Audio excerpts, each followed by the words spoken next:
The book of Jeremiah.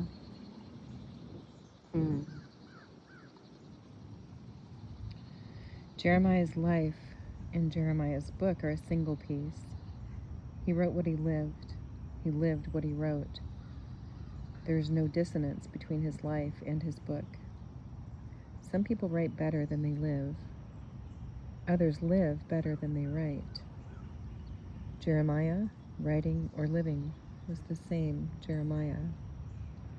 This is important to know because Jeremiah is the prophet of choice for many when we find ourselves having to live through difficult times and want some trustworthy help in knowing what to think, how to pray, how to carry on. We'd like some verification of credentials. This book provides the verification. We live in disruptive times.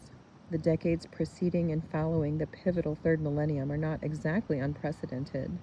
There have certainly been comparable times of disruption in the past that left everyone reeling, wondering what on earth and in heaven is going on. But whatever their occasion or size, troubles require attention.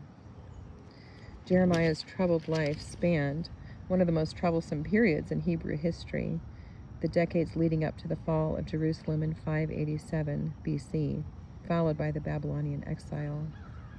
Everything that could go wrong did go wrong, and Jeremiah was in the middle of it all, sticking it out, praying and preaching, suffering and striving, writing and believing. He lived through crushing storms of hostility and furies of bitter doubt. Every muscle in his body was stretched to the limit by fatigue. Every thought in his mind was subjected to questioning. Every feeling in his heart was put through fires of ridicule. He experienced it all agonizingly and wrote it all magnificently. What happens when everything you believe in and live by is smashed to bits by circumstances? Sometimes the reversals of what we expect from God come to us as individuals, other times as entire communities.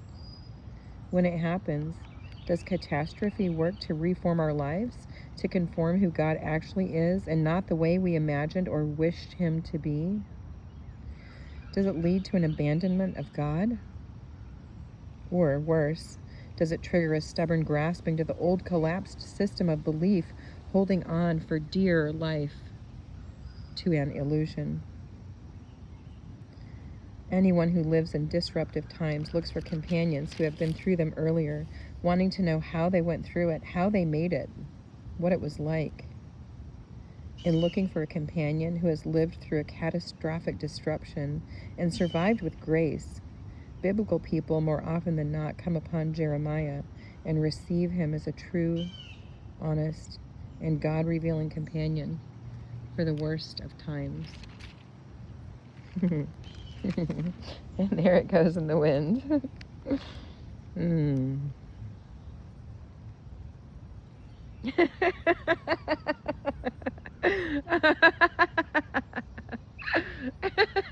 Okay, the only thing in my mind right now at 3:33 of this video is my favorite song as a girl. Jeremiah was a bullfrog, was a good friend of mine. I never understood a single word he said, but I helped him drink his wine. He always had some mighty fine wine.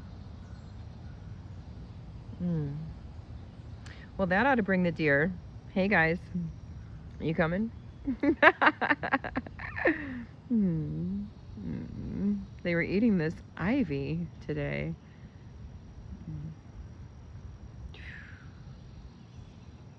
All my love.